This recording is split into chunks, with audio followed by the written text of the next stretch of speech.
Maria at Freestyle Homeschooling, and today I'm going to talk about homeschooling on a budget. Okay, so how can you homeschool on a budget? I would say a library card is definitely a must. There are so many books in the library, and I'll talk a little bit about how you can get books from the library for the different subjects. Also, I would say a math curriculum probably would be your investment where you would actually purchase something. I would say a math curriculum definitely. And if you are Christian, then I would incorporate Bible. If you are not Christian, then you probably would not incorporate Bible. But I say those are the most important things that you would need. So let's first talk about maybe really young children, maybe kindergarten, first grade.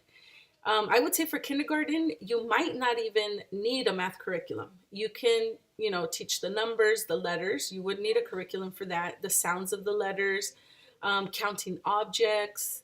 And then once they're adding, using objects as well to count, to add, to subtract. So I would say maybe kindergarten, first grade, you might not need a math curriculum. But if you're not comfortable with just teaching the basic math skills on your own and you feel like you have to follow a curriculum, then definitely math would be the subject that I would invest money in to buy a curriculum. Now, the subjects with the most flexibility would be history and science. You can do interest-led and just allow your child to, pick the topics that they want to learn. And I would say this would be from kindergarten up to maybe like even sixth grade. So you can do interest-led and just allow your children to pick the topics. Or if you do want to follow some type of scope and sequence, for science, you can pick topics such as life science. And within life science, there's insects, forest animals, ocean animals, birds, human anatomy, plants, and you can find tons and tons of books from your local library on all these different subjects. And then if you want to go to earth science, then you would cover, volcanoes, space, rocks, geology, earthquakes, just things like that. Everything that has to do with Earth, with the planets, astronomy. Then if you want to go into chemistry and physics, you can get books on, science experiments, about atoms and matter and all those kinds of things. So in the library, you will find a ton of books on whatever topic you want. So you can either let your child just pick what they want to learn, or you can kind of follow like a scope and sequence. Now, other than books, you can find videos on YouTube. I do suggest that you probably should watch the video before your child watches it. That's the only bad thing. With YouTube, you have to be careful. But there are a lot of videos for children on science, math, and all kinds of other subjects.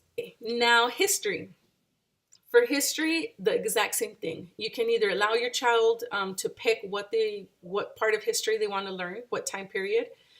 So you can allow it to be interest-led and just allow your child to choose, what interests them. Or you can just study it by time periods, starting off with, ancient civilizations, Egypt, Greece, Rome, China, the Hebrews, and then you can move on to the Renaissance, to the Middle Ages. And, you just keep going up to, U.S. history, the world wars. So you can, do unit studies. And like I said, there are a ton of library books out there on different time periods of history. Also, YouTube, there's a lot of, documentaries. Even in the library, they have sometimes audiobooks or movies. You can learn a lot from documentaries, and it's a really fun way, interactive way of learning history, because you're not just reading it from a book. You're actually visualizing and seeing, what was going on. Okay, now let's talk about Bible, and I will do this really quick. Bible, there's also a lot of library books on Bible stories. You can find online coloring pages, YouTube videos. There's a YouTube channel called The Bible Project. They have really amazing interactive videos about the Bible. I think they have even short clips on each book in the Bible. So check that out. It's called Bible Project. and even just having a time of prayer and worship together as a family. You can always find children's Bibles or children's devotionals. I've noticed that I'm always able to find like a children's Bible at a thrift store. This one, I believe I got it for $1 at a local thrift store. Or you can buy them used on Amazon. And for older children, just read the Bible. Maybe you can read a chapter a day, talk about it, ask questions, just have family devotional time, and that would cover Bible. Language arts. This is where it gets a little trickier. But I would say just make sure that you find good reading material, good literature. You can use copy work. You can pick spelling words or vocabulary words from the books that they are reading, and your child can, do copy work, pick certain words out of the books that seem a little hard to spell. They can practice them. Then you can just give them a test, or with vocabulary words, find the words in whatever they're reading, words that they don't know, and they can look up the definition. And there you go, you have vocabulary. What else? You can find vocabulary words from the Bible as well. You can review basic grammar. When they're young, you can teach them basic grammar without having to buy a curriculum. What is a noun? What is a verb? And just put a simple sentence, have them try to locate the noun, have them try to locate the verb, punctuation, spelling. Those are things that we can teach young children without having to buy an actual curriculum. What else do we have for language arts? And I'm looking at my notes because I'm trying to make sure I cover everything. So review basic grammar, having a notebooking journal, notebooking for science and history. If you get books from the library on, let's say, a certain time period, ancient Egypt for history. So your child reads the book, and then have them have a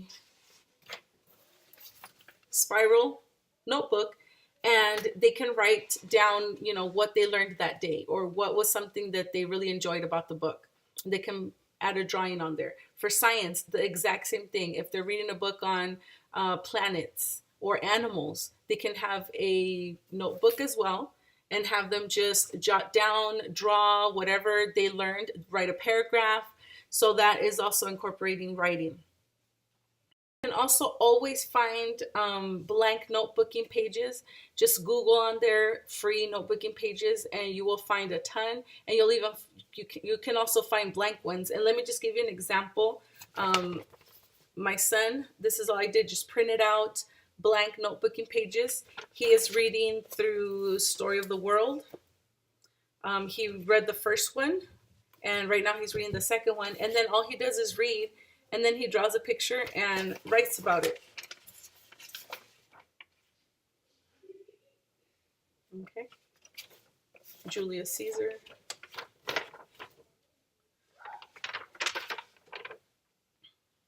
So that is one very inexpensive way of incorporating history and writing together. Okay, math. We kind of covered math in the beginning, but just really quick, in the early years, we can teach them numbers, place value, adding, subtracting, money, time. We can do all of that without having to use a curriculum. Also having fun with manipulatives in the kitchen, real life math, having them help in the kitchen with measuring, comparing, having them do real life math. Okay, so another thing you can add is also learning about famous composers, famous artists, Leonardo, Michelangelo, famous composers, Mozart. I can't even think right now. Beethoven. It's the end of the day. I'm tired.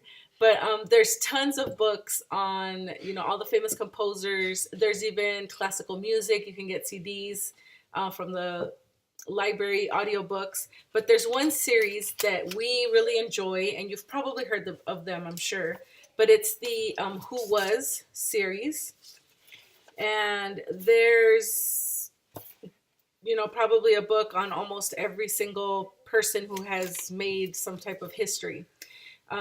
So these are, really, really cool. They are probably, I would say, the reading level might be third grade around there. But all of the ages can really enjoy them. What I do is I'm reading them just as a read aloud with both my children. I have a seventh grader and a second grader, and I just read it. We're just reading them for fun, learning about different people in history. And so what we're doing is we're reading one a week, so about a chapter or two a day, and I read it to them. And then I started doing, just grabbed a spiral notebook, and I started just trying to find a clip art on that person. So we did Leonardo da Vinci, Wolfgang Mozart, and then I just want to write a little description. You can have your child actually do this, but this isn't part, they already have their work, their writing work. So this, I'm actually just going to write. I'm just going to ask them, what do you remember about Leonardo da Vinci? And I will write it as, they tell me. So that's really simple, very inexpensive, because the books, you can find them in the library. So, and you know what? And you can even use this as your history curriculum. If you don't buy something like Story of the World, and Story of the World is actually very inexpensive. You can get the book for like $10 to $12. And if you find it used on thriftbooks.com, you can get it for $5, which is what I did. But you can even use this as your history curriculum. Get books. There's books on King Tut. I'm trying to think some of the Roman people, Julius Caesar. So you can, just use this as your history curriculum, have your children read it, or you read it to them, and then they can just keep a notebook and write down, what they're learning in history. So that's a very inexpensive way of creating your own history curriculum. So we like those. Also, my daughter, for reading, for the younger grades, you don't have to purchase readers. Just go to the library and, get some books that are at their reading level, and you've got your reading curriculum. These are also easy readers, but they're science. This is about cats, and they have easy readers on all kinds of different animals, pandas, cheetahs, almost any animal you could think of. This one's on earthquakes. So you can base your science curriculum even on books like these for the younger grades, and then just have them write down or just simply narrate to you what they learned from the book. Here's another easy reader on Rosa Parks. So those are some ideas. I mean, and like I said, in the library, you can use you can find almost everything you need in the library. What else? Audiobooks. We love audiobooks. You can get audiobooks. Another good series, The Magic Tree House. Really cool series for the kids, and then they incorporate history and science. They also have them on audiobooks, and you can find them in your library. You can get books on your electives: cooking, sewing, sign language, arts and crafts, first aid. What else do we have here? And you can find also YouTube videos on, cooking for kids, sign language. My daughter is kind of wanting to learn sign language. She started learning a couple of words. We just looked up on YouTube basic sign language or sign language for beginners. You can find all of that, arts and crafts, sewing, even drawing, painting. You can find videos or books on those topics.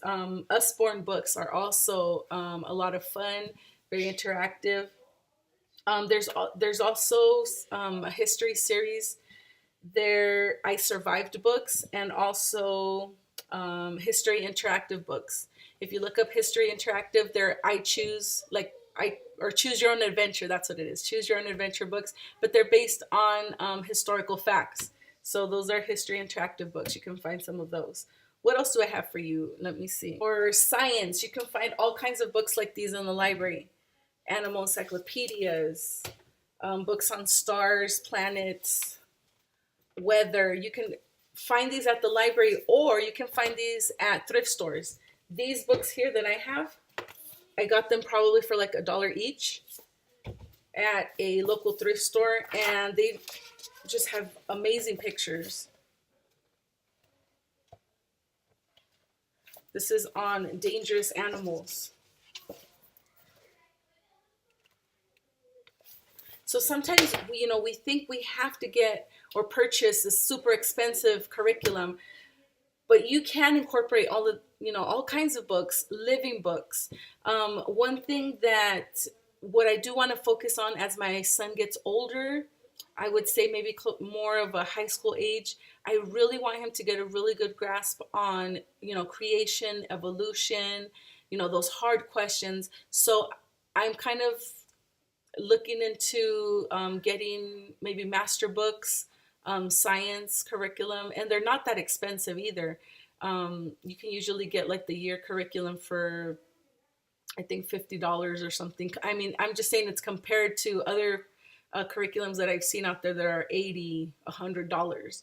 Um, but I'm thinking of using those type of books more focused on, creation, evolution, um, archaeology, things like that. I think once he gets maybe into high school. But for now, you can use all kinds of library books. This is another thing that he likes, the National Geographic Kids. These are really fun, and you can find these at the library.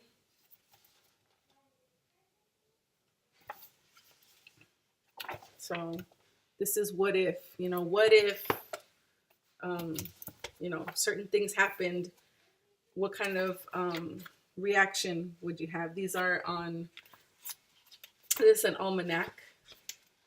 So it's just really interesting random facts, which he loves to read those for fun, and it still counts as science. And last thing, Dollar Tree or Target, the dollar section, you can find a ton of things, especially for the younger ages.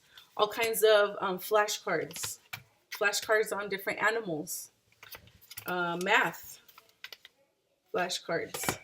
Here's some more animal flashcards. And this one I got at Dollar Tree, and it has basically the picture of the animal, and then it has interesting facts on that animal. So that will conclude homeschooling on a budget. I really hope I covered everything. But you know what? One thing we need to learn to do is relax.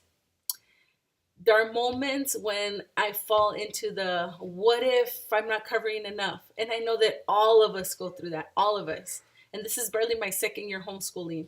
And, I get to a point where I'm relaxed, and then I freak out and start thinking, oh my God, what if we're not covering this? What if they don't learn this on time? What if they get behind? And I start, panicking and looking into curriculum and what is the best curriculum out there. But you know what? We need to relax. One thing that I try to remind myself constantly is that I do not remember anything I learned in high school. To be honest, I'm being honest. I don't remember anything in those 4 years. Um, what I truly, I think, cherished and learned in those years had nothing to do with high school. It was at my church. I'm a musician. I'd spend hours playing the piano, singing, reading the Bible. I was at a young age, very interested in learning Old Testament history. And those were the things that I cherished and I liked. Honestly, high school, I don't remember anything in high school. Um, where was I getting to with this? Okay, I was getting to, just relax. Don't worry about making sure that you cover every single subject. I'll tell you something. I spoke to a couple of students, one that just graduated from high school with honors and AP classes and went straight to a university. Another one that's in her senior year. And you know what they confessed to me, and these are students that were in high honor classes, taking like pre-calculus and all, those crazy math, because I hate math. That's why I refer to crazy math. But one thing that they confessed is that they don't remember, they don't retain none of the stuff that they learned. They memorize it, they learn it, I guess like in your short-term memory.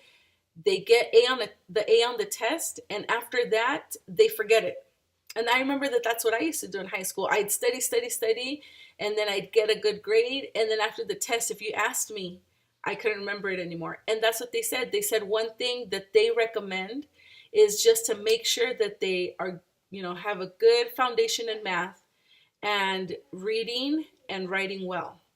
They said if you have a good foundation in those subjects, you will do good in college. Because they were saying, history and science, they don't remember a lot of this stuff. They don't retain it. So you know what? Go easy on yourself, relax, enjoy your family, enjoy the time with your children, help them to love learning. Don't make it where it's just school at home and they're going to hate learning. We want to develop and have our children be lifelong learners.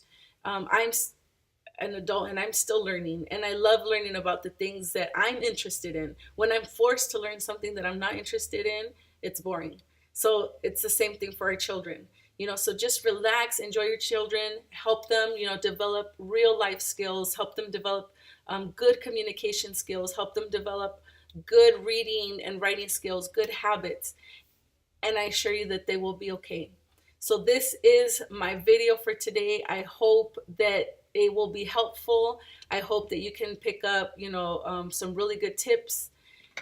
I know it was a long video, but I really hope that it is helpful for everyone. And if you haven't already, please like and subscribe to my channel.